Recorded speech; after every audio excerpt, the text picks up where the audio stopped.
This is Slashers, your new favorite podcast for all your new favorite horror media. And it sounds like I'm going solo today, but no, that is not the case. We actually got a new co-host here. And, he's someone, he's been my best friend for years and years and years. And I'm happy to bring him abroad here because he's got so much knowledge on these films. And, trust me, the cum will be squirting out of your ears. So without further ado, this is Mr. Coker. Mr. Coker, welcome to Slashers Podcast. Thank you. You've mentioned me like every other episode. Somehow I'm mentioned, and I always feel honored. So now that guy that you've only heard about on the previous episodes, folks, is now part of the show. So yeah, it's crazy. It's weird because I always thought you were always like felt part of it. I don't like know. I was in spirit watching, just like why aren't you mentioning the mean-spiritedness of Carnosaur? Yeah, well, now you can do that here because the crazy thing is, I know you guys saw it in the Patreon episode that I just finished uploading, but Jake was gone.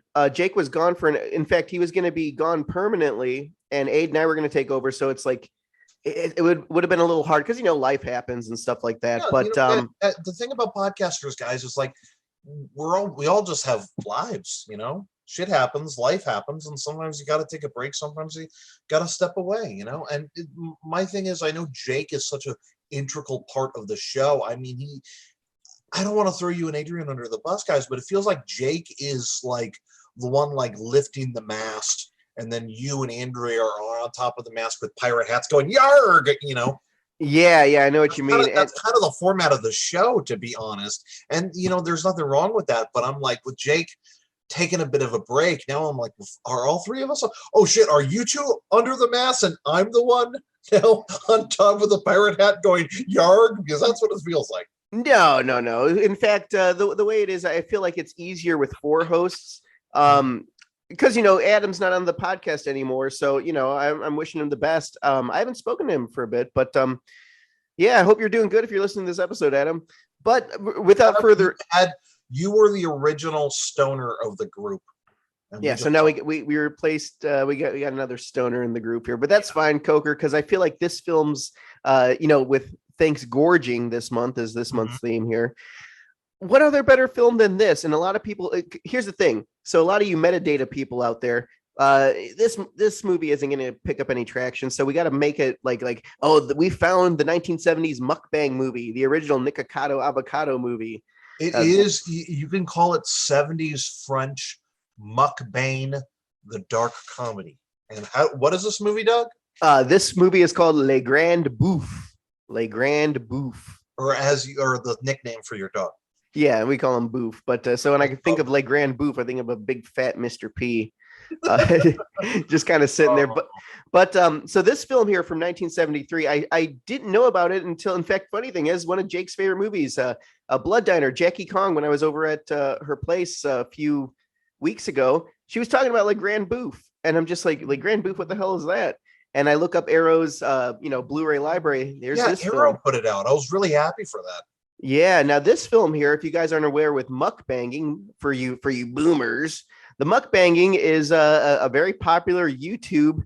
I don't even want to call it like a channel, but it's more of like a culture where you sit down and you eat and you pig out and you don't stop. You're eating and eating and eating. The sound is recorded. The sound of food being eaten, going. Yeah, especially with people eating pickles. Gross ass sound. Somehow, a lot of people like that, and I'm just thinking to myself, okay, whatever floats your boat, guys. Now, La Grande Bouffe is kind of aspects of that, but it actually is far more deeper than you guys think. Hold up, we need to explain the plot of the movie. We've been selling this shit without the base. Oh yeah, well, let me just get you going here. Have you ever seen a movie that shows food eating as unappealing as possible? Like the food looks good, but when they're eating it, it's not like gorging themselves. No, it's not. You know what's funny, Doug, is you sold this movie to me as if they were like doing the skit from Monty Python and the Meaning of Life.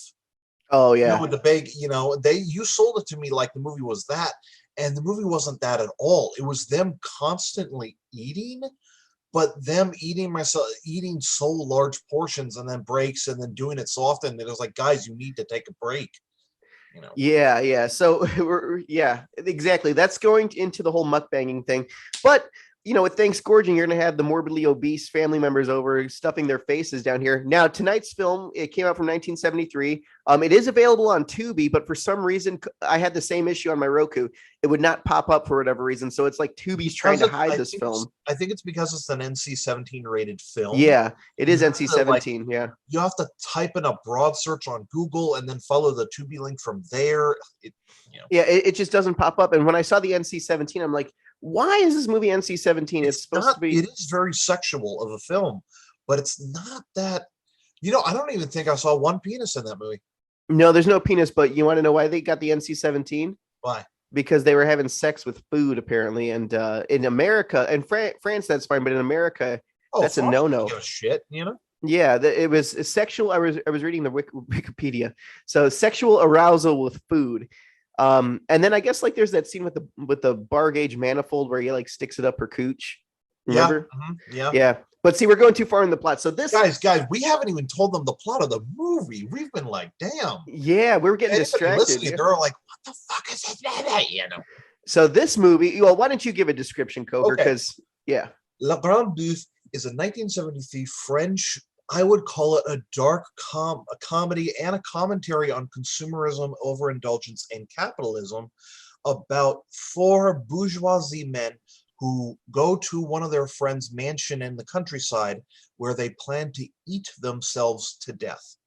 Now, not exactly in the Monty Python meaning of life, constantly shove food in their mouth way, but more in a they're constantly cooking and they're constantly eating kind of a way. And the movie takes, this is before A24, guys, but this is like dark comedy A24.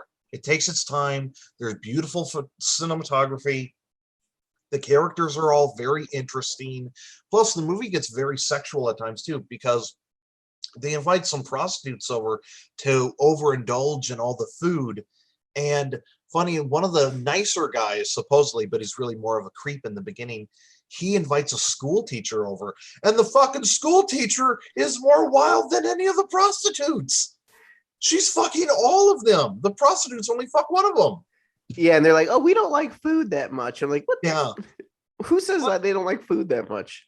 Well, the really skinny blonde one. Yeah. Well, I got to tell you, I had notes here. What did you think about that lamp? This movie has the biggest fucking lampshade I've ever seen. I thought it was getting bigger. I'm just sitting there like, holy shit. It's like a big fucking. But anyways, guys, the movie then starts to take a little bit of darker turns when the school teacher just starts kind of playing with all the men there. And then slowly the men start to die. They start to die one by one, not either by like shitting themselves to death, which I felt bad about that character. Oh, yeah. The one who had a heart attack or the one that had the shit explode in his face? The one had the shit explosion. Yeah. One guy has a heart attack. Another like shits himself to death. It's another has a heart attack on a table while the school teacher is jerking him off. They all get these sad, fucked up deaths. And you know what's crazy is when one of them dies, they just stick their body in the cellar and they keep eating. Yeah, they keep eating, and then there's that shot of dogs outside too, which almost feels like at the end of it. That the more they die, the more dogs show up. Yeah, because the dogs want to eat them. It's the cycle of life. Mm-hmm. But and now the thing is too, there's another sexual fetish in this film with the school teacher where she gets naked and sits on a cake. Sits on a cake. Yeah, there's a focus on the derriere in this movie. There's no focus on titties. It is an ass centric film.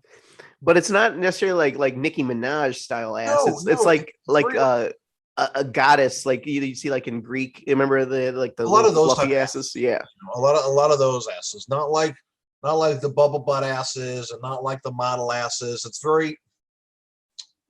feels natural ass. Natural. There we go. Yeah, it feels natural. There's a love of natural ass in this film. Well, I'm glad you picked that out here. Now, can you tell, like, if you didn't hear any language, can you tell this is a French movie? Oh, this is French as fuck, dude. This is French as fuck. The way they shoot the very gloomy, foggy European city, it's very French. The music that plays is incredibly French. The way the characters talk to each other, their mannerisms, the way there's a focus on the culinary arts, so fucking French. Yeah, so this one here, guys, you could definitely find it on Tubi. It was a shot. It was one that I wanted to see for a bit, and it's almost like Freaks. It's like you got to go to if you want like really obscure like initiation into like the films that were prestigiously made, but almost like have a cult following of like either like something like Freaks. And a movie like Freaks could never be made today. This film, I don't think could ever be made today either, because I'm thinking the cast is eaten themselves to death on the set. So you think when craft services comes around, they're like, fuck no, I don't want to eat food. You could hypothetically, God, I hate saying that. I'm sorry. That was very Ben Shapiro thing. To say hypothetically, fuck that guy. You could technically make a modern day YouTube version of this, but get like those really morbidly obese people who will eat for entertainment too. Get like several of them and several of the mukbang people all like trapped in a room, and they can't leave until they eat themselves to death. And then they have to eat themselves. And then they have to eat each other. To eat themselves. Now, give it a fucking cannibal ending. There you go. That's how you remake La Grande Bouffe. But sadly, I don't feel like you would be able to make the remake as sexual as the original, because the original is like 1970s French. Could you fucking imagine the sexual liberation of that culture in that time? Well, that's what I said. This movie really symbolizes food as sexual liberation. Like, I mean, like they're fucking on the table. Oh, and this movie also has fucking while farting. Yeah, that was the gross part. Like that was plus, one of the characters is like eating food while the other character is just farting directly into it, and I'm just like, ew. Well, see, that's the cycle of life. That's what happens when you go to Walmart. You go to Walmart. I'm expecting someone to keep farting in my face while I'm ordering. Oh God! But you know what I mean. Oh, and then the face too. I mean, the one guy who has a heart attack in the bed, and he's still eating his mashed potatoes. He has a heart attack. He's like, I mean, that's just me every time I eat Taco Bell. So. I'm sorry for the in-joke coming, guys, but this one's for Doug, and we are both, of course, high right now. Yes, this is the stoner episode. So, can you imagine if you remade this, but Nick is one of them? Oh well, you have the mashed potatoes going. Ah! Well, I have Nick and and his friend. We were doing that movie, The Shit Eaters, or Trash Juice. So there will be some shit eating. Trash Juice. I'm excited for Trash Juice. Yeah, Trash Juice. It's going to be a punk rock musical. Oh man, I'm excited. But back to La Grande Bouffe. You know what's funny is I was worried, Doug, that this was going to be another sweet movie situation to me, and it would hold up. Let me finish. And it would get to a point where there's no return, and I would have to turn it off. This didn't do that. This movie really takes its time with the mukbang oriented horror. Yeah, and there's some just really sinister about this. Like you said, I love Sweet Movie. I think it's another great cult film that falls under. But that was a Belgium film. Yeah. I did get some Sweet Movie vibes with this, like when they're all like puking and farting at the table and stuff. Yeah. But in Sweet Movie, they're shitting and eating their own shit. Yeah. So I couldn't, dude. Sweet Movie. I got to about 40 minutes in, and I was like, out. Well, it's got good music. I really like Sweet Movie. I'm glad that's discovered now. But that's what happens when the actress in that film, she lost her citizenship to Belgium because of that film. I know, because of the fucking pedophile scene, which was already making me super like. Yeah, it's really uncomfortable. And of course, that scene during the pedophile scene, they're showing shots of fucking candy. I'm like, okay, guys, I get what you're saying. But anyways, we're really diverting from La Grande Bouffe. Yes. So what I can say about like Grande Bouffe is, for Thanksgiving, when your family's over, just, you can buy the Blu-ray or you can stream it on Tubi. But this film also really, the shots in it are amazing. I think like I get a Rabid Grannies vibe because, I always talk about Rabid Grannies on here, but just like the shot with the house, and then you get that dim, like always like foggy and always soupy rain outside. There is a very subtle sense of surrealism to the film. Well, yeah, with like the big lampshade, like I feel like things get bigger there. Mm-hmm. And then it's just like, what was there? I don't think there was a reason, because my Tubi, the subtitles were a little delayed. Was that how yours was too? Same thing with me. Yeah, and so I'm like, what's the reason they want to kill themselves? Because it was a pilot. That's never explained. They never explained. They all agreed to eat themselves to death. And you know what I don't get, dude, is by the end of that movie, Philip is the only one left, and the school teacher who's been fucking all of them and feeding all of them too, the school teacher has seen them all eat themselves to death, and she still walks out to see Philip sitting on a bench with two giant fucking things of dessert that look like tits for some reason, and she keeps feeding him. So I'm starting to think, like, is she the fucking bad guy? She could be. I mean, that's the motherly effect to it here. But yeah, it was tit cake. And then the one guy who had the heart attack, he was eating his own shit. He made shit cake. Yeah, he did. Yeah, he did. Mm-hmm. It took me a while to see that because the subtitles didn't pop up. I'm like, what the hell is he eating? If you look at the original 1970s poster, it's very like commenting on 17th century or 1700s like French aristocracy. Oh, like the bourgeois. The bourgeois. It shows like all four of the guys sitting down like bourgeois at a table with their asses showing, and they're hunched over like pigs. And the Sarah teacher, or she's on the fucking table naked, dancing, holding a big thing of food. So I'm thinking, I was like, yeah, this is pretty much taking that 19 or 1700s bourgeoisie, and the characters even call themselves bourgeoisie. Take that 70 aristocracy bourgeoisie of decadence and overindulgence to the point that they're killing themselves, and just turn it into a 70s French movie. Yeah, so this film, there's a lot of subtext to it, but like you said, it really takes its time. But I think like that's the craziness of it. It almost felt like what's another movie that we did where it just like builds up the tension, unlike the Stuff, because we just did the Stuff, and that one's like there's no tension in the Stuff, but in this one it feels like almost like Squid Game, like Squid Game, for example. In the first episode it's building up, what's going on, but it's just that melancholy of them just kind of sitting around slowly cooking and simmering, around the stove in the kitchen and stuff. It's like, this is going to go south real fast. Douche. I don't want to sound like movie hipster douche, but like it sounds very A24.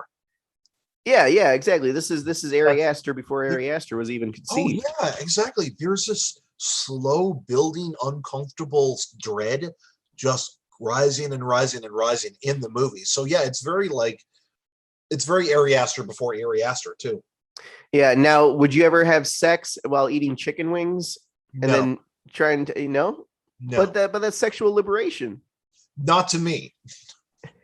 I mean, if that's your thing, go for it. But like me, it's like, no, that's not my. That's not a thing. It's no. I'm not gonna put lube on the chicken sandwich. It's like you're gonna love where this chicken wing ends up, lover.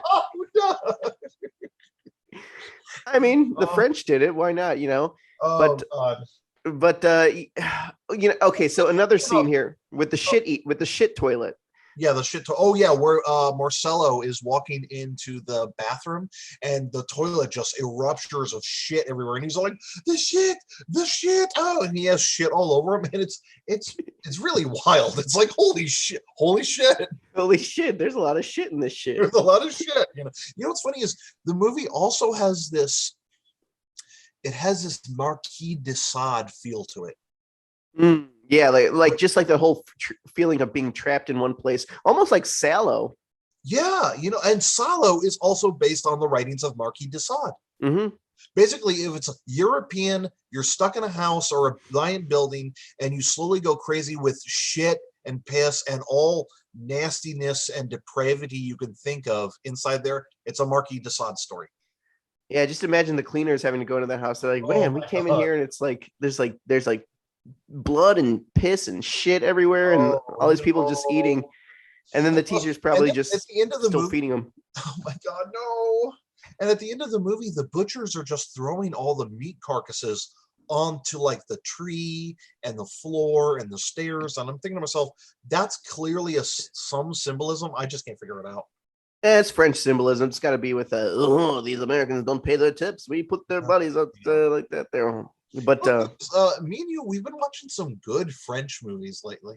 Oh, Devil Story is amazing. Oh, Devil's. I'm sorry I didn't include that in my post yesterday. I completely forgot. But you know what? Devil Story is like, that's a perfect French movie to get high to.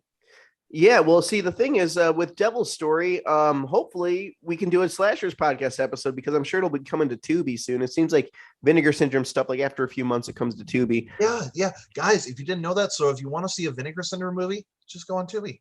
It's probably there. So Yeah, well, Devil's Story. I mean, with this one here, it's nonsensical, and the thing is, like oh, it's like The Room. It's like the French version of The oh, Room. I dude, I called it. I was like, imagine if Tommy Wiseau of The Room made a French countryside folk horror slasher film and ended it with a fucking mummy. Devil Story. That spits neon blue vomit. Neon blue vomit. Yeah. And, Devil Story. It's and fucking amazing. and the bad guy that gets kicked in the face multiple times with a horse, and his face just like zooms explodes. in on his face, going. "Arr, arr." Yeah, it's Ed Wood, basically French word saying, "Oh, this is man. skitty."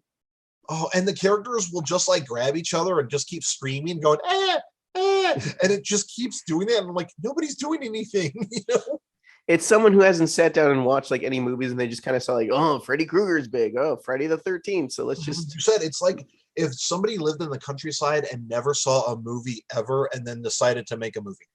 Yeah, and just from like general stereotypes of what a movie should be. You know, honestly, this episode, I hope our listeners have had a notepad or anything writing down these movies, like they're writing down Le Grande Bouffe, they're writing down Sweet Movie. Guys, warning with fucking Sweet Movie, okay? And then they're writing down Devil Story. So Yeah, well, see, that's what I like to do, Coker, and that's why I think like it's so fun to have you like on the show, because in real life we're doing this podcast stuff like just like normal without talking about it and recording it. You know what I mean? We'll talk about obscure movies. We'll test each other's patience. You know what sucks, dude, is I wish I was on the show last month because I would have had a cool idea for a Halloween Horror Nights maze, and I would have defended Halloween Kills. Oh, okay. Well, what's your idea for the maze? We got you on here now. My idea for the maze is make a maze based on Uzumaki. The hentai guy, right? Make a maze based on Junji Ito's Uzumaki with the spirals everywhere. That would be fucking awesome. Also, I don't want to get into my defense of Halloween Kills. That's this podcast. Nobody had that time. So, but I would have defended Halloween Kills. Well, you were saying it was like cosmic horror. It is when you look at the movie in this weird fairy tale nihilistic cosmic horror sense, that it's pretty much this uncanny valley fan fiction, and it cements Michael Myers as this fucking force that nobody can do anything about, and there's a sense of nihilism. And rewatch the movie, there's a lot of shots that show that nihilism where the characters are just looking and they're zoned out and they're just like, fuck, there's nothing we can do. Plus, Halloween Kills actually lingers on the characters bleeding out and crying for their loved ones. All the other Michael Myers movies don't really do that. So this movie lingers on the actual pain and destruction that Michael causes too. There's a lot of good shit about Halloween Kills. Well, I'll have to probably rewatch it because I remember when I first seen it, I thought it was like it's like there's nothing they can do to escape Michael Myers but run. It's like no one runs in that movie, and then I thought it was like an RPG game, like when Michael Myers is surrounded by all the people. I'm like, yeah, like one lady comes out with the iron, hits him. It's -2 HP. They go back, and then someone else comes out and hits them. Dude, that would be a good YouTube video if somebody did like well, that's exactly what that. Yeah, it's like a Final Fantasy game, and then all of a sudden, like they hit one, and then Michael does his power. He takes like 2 out at one. So. I say, look at the movie in that these characters don't operate like real human beings. They operate like fairy tale human beings. That's where I'm like, okay, now I'm kind of digging this. Plus, I rewatched it stoned as fuck, so Well, maybe that might be the option because I remember when I watched it, I was a little tired here. But tired, so yeah, so you can see that streaming. So, like I said, we'll go back to Thanks Gorging now. All right, a little diversion back to Halloween. I'm sorry, I still have the Halloween blues. I am sad that it's over, man. I had a fun 2 months. Well, we got a whole other year till Halloween comes or Halloween ends. He's Michael Myers, what? And they come in and he's like, he's coming, and then just jizz goes, ah! I think I've seen that before. Like I was on Pornhub once, and I just see like it's the shot of Michael Myers as a kid going up the stairs, and then you say, "Oh, what are you doing, step bro?" Oh God. So that'll be Oh, the new one. Halloween Comes. Okay, but as the oh, diversion to Le Grande Bouffe, the Grande Bouffe. got any closing remarks on it? Because I could say honestly, this film is just they're not gorging themselves like in The Meaning of Life with Mr. Creosto. So it's not like that where he's like eating a It's bucket of not like that slop. at all, guys. Think of it in a slow burn, dread-filled A24, but dark comedy way. Yeah, but the thing that's weird is like they're not like they'll be in every single shot. They're like eating smally. Like some lady will be eating Yeah. a drumstick. Mhm, Another guy's eating like black licorice. mhm. Another guy's eating like he had like a fruit cake that he was walking around with. Some of the dishes, I had no clue what the fuck they were. And I'm like, this looks French. Actually, the one thing that grossed me out was when he was eating those clams. They're like, oh, let's have a Yeah. race, and they're eating the clams, and he makes like this Clams. big clam, like remember those rubber band balls they used to make in school? Mhm. They look like that, but just imagine like oysters. Yeah, no. Well, it's the French. Well, escargot is snail. I didn't see any escargot in this movie. Yeah, it's very fucking French. One of the characters, Marcello, literally breaks fucking French bread and gives it to a bunch of kids. I'm like, how more French can you get? Yeah, I know. And then these dogs here too, like just the dog stuff, because it's like how it's gonna end. They're just gonna die and then they're gonna be consumed by the dogs, shit out into the grass, the bugs eat it, Mhm. cycle of life, and then Cycle of life, some yeah. other cult family is gonna be in there having another buffet orgy. Muckbang orgy, yeah. Mhm. So But yeah, man, honestly, you made a good call with this movie, Doug. I mean, Thanksgiving, you are gorging yourself, and what better movie to gorge yourself with a movie about gorging? oh yeah, and then they go out Black Friday shoppings too, so it's gluttony on top of gluttony. Mhm. Oh, we got to do like a consumerism based horror movie for Black Friday. Yeah, well, I mean, well, I saw Bruce Campbell's in a movie called Black Friday. I've heard bad things about it, dude, but we could give it a shot. As long as there's Karen saying, "Where's I want to return this item," as long as there's that, I'll be happy. And Bruce Campbell gives some witty back talk or something. Okay, then I'll be down for that. Yeah. Yeah. You know what? I want to see like a movie where like Duke Nukem or something plays like a customer service guy to Karen. So Karen's like, my ass, you're gonna return this. Like your face, your ass. What's the difference? That's what we need. We got to stop firing workers if they give backlash to people. I think you got to hire more of them. You know what I mean? Like there's like Joe's Crab Shack. Have you ever been to Joe's Crab Shack where the waiters are basically paid to make fun of you and berate you? Wow. Okay. They're like, you're fucking stupid. You order that cold, might as well just get ketchup on that asshole. And they, you get paid to do. I'd love to do that job. Oh my god. I don't know. Well, they need customer service people like that. Imagine going to a store and it's like you're going to be berated here. Enjoy. And you're actually dreading. You're like, no. Well, it's a good training thing for people with anxiety. It's like, oh, you want anxiety simulator? Go in there and you're gonna get yelled at and called stupid. God. See, no, I have a bit of anxiety, man. So I'll be like, I don't want to go to customer service.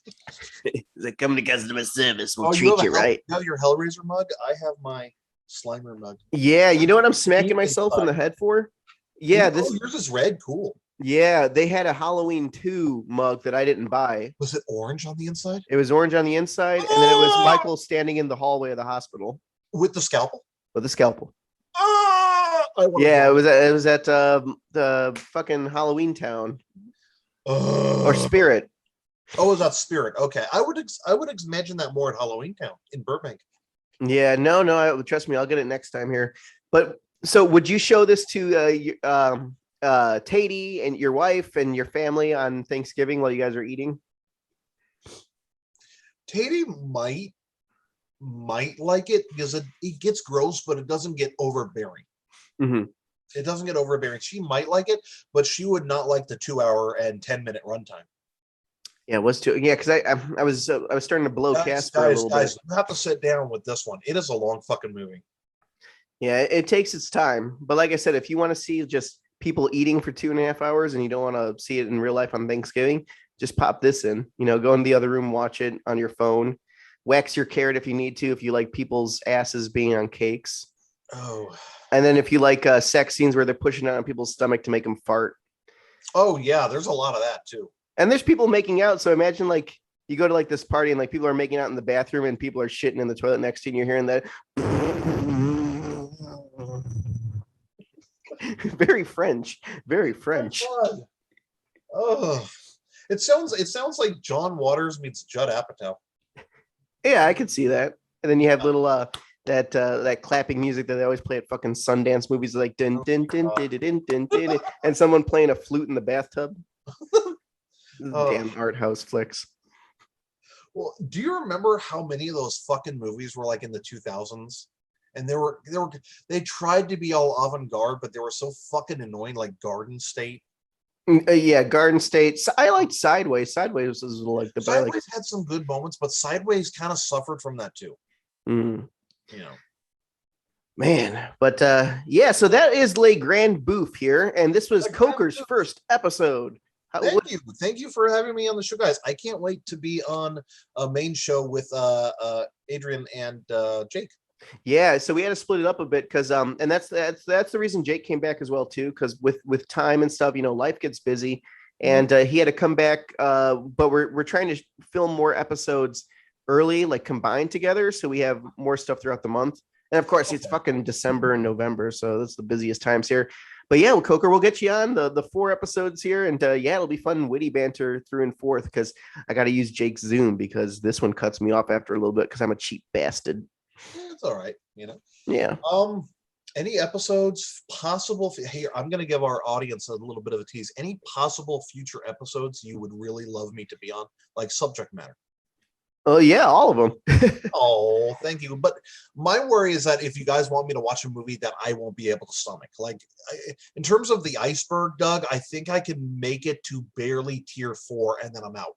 Oh, the ice. Yeah, if no one knows, Coker's talking about the disturbing movie Iceberg. You could just Google it and see what's on there. It's already shared fucking everywhere. I was hoping you wouldn't see it, dude, because I don't want you going to the bottom of the bottom. But you already saw it. And I'm like, God, man, come on. I have something. I've seen worse than bottom of the bottom. Those movies there. I think we had like Faces of Gore and LPS and all these other crazy movies. Oh, although the thing about the Iceberg I didn't agree with was that it put Sion Sono's Suicide Club on tier 4, and that pissed me off because that's a tier 3 movie. Okay. Yeah, it's pretty. Well, Splatter Naked Blood's on there too. Huh? Splatter Naked Blood's on there too. Yeah, you know what? Splatter Naked Blood I can put on a tier 3, almost to a tier 4. Almost to a tier 4, but yeah, like they put that on like a tier I didn't agree with. Suicide Club is, if you can handle some of the more grim tones of Suicide Club, then it's definitely a tier 2 kind of a horror film. Well, where do you think things like Barf Bunny lived? That's a good tier 4, dude. You know what's funny is that episode I was working, and I shit you not, the beginning of that your interview was a scene from Barf Bunny and the girls throwing up. I couldn't use my hands. I was stacking bricks at the factory, and I started going, and some of my coworkers are like, dude, are you okay? Thanks, Doug. Oh, well, I'm glad you liked it. As Felicia Fisher says, I'm a little barf bunny. Oh, God. It's like, they always say grapes are purple. Mine come out pink. God. Anyway, Doug, I hope we do one Patreon episode in the future where me and you are more stoned than we are right now, and Adrian's drunk as fuck, and Jake is Adrian's drunk. Jake has to wrangle all of us. That's more work for Jake on the editing. He's like, well, this has got to go. This has got to get cut. This has got to get cut. Oh man. But I could see like we could do like a mock picture for the episode where it's just like me and you with joints in our mouth, and Adrian with a big fucking thing of like a giant martini or something, and it's just Jake looking at all of us, crossing his arms all like this, and we're like, I'm disappointed in my co-host. Yes, definitely. But that would make for a fun episode. And I got a shout out to Mikey and basically everyone on there. We got Cameron too. I saw Cameron's been doing Twitch streams of Dead by Daylight, so I got to tune into some of that. Yeah, she's a hide and go eek. But I found out hide and go eek is also a thing at Target. Like every time I see it. So Cameron, see, you've made a big impact because every time I go to Target and I see the Halloween stuff, it says hide and go eek for the Halloween stuff. And I'm like, oh hey, Cameron. Yeah. All right, guys. I hope you enjoyed this episode and its many stoned diversions. Yes, James J. Coker. I guess the new part of Slashers podcast. All right. Yeah, but I mean, like honestly, like I'm not too bad. I took a little hit before here, but this is the perfect movie to stone to because these people do nothing but eat and eat and eat, and they didn't even fumar on the devil's lettuce. Sometimes I call it the wacky tobacco. Wacky tobacco. Well, that's the boomer statement. I like it. So, but yeah, I think what's funny is I think if you watch La Grande Bouffe High, you're gonna get the munchies, and then halfway through the movie, your munchies are just gonna stop. No, you just end up fucking a loaf of bread like I did. I'm like, man, these lips are dry. Oh, you're like, hold up, I gotta go get the butter. Yeah, I gotta get the butter, the wax. And speaking of which, too, since we're loading off here, we're taking a load like Grand Bouffe, where they just shit in the toilet and just shit and go and go. You could listen to us on on our Patreon here. Subscribe to our Patreon. We got some good stuff. We got a Redbubble store. There's awesome shirts there. There's Night of the Carrot Waxers, Goosebumps books made by Jake. So there's some. Still has her book. Yeah, so it's like the Slashers podcast Goosebumps book, but it's Night of the Carrot Waxers. I'm talking about Adrian's book. Adrian's book, yes, Last Call, a very toxic love story. See, that's the thing with Zoom here. It cuts one of us off here, and yeah. So if you want more cheese than a French Le Grand Bouffe, wait till you read Last Call, a toxic love story by Aid, which is available on Amazon. And our episode is on what streaming formats? Spotify. Oh yes, all of them. Spotify, Apple Podcasts, Google Podcasts, Podcasts. And soon to be on Pornhub podcast because of Le Grand Bouffe is a fetish film for food. Technically, yeah.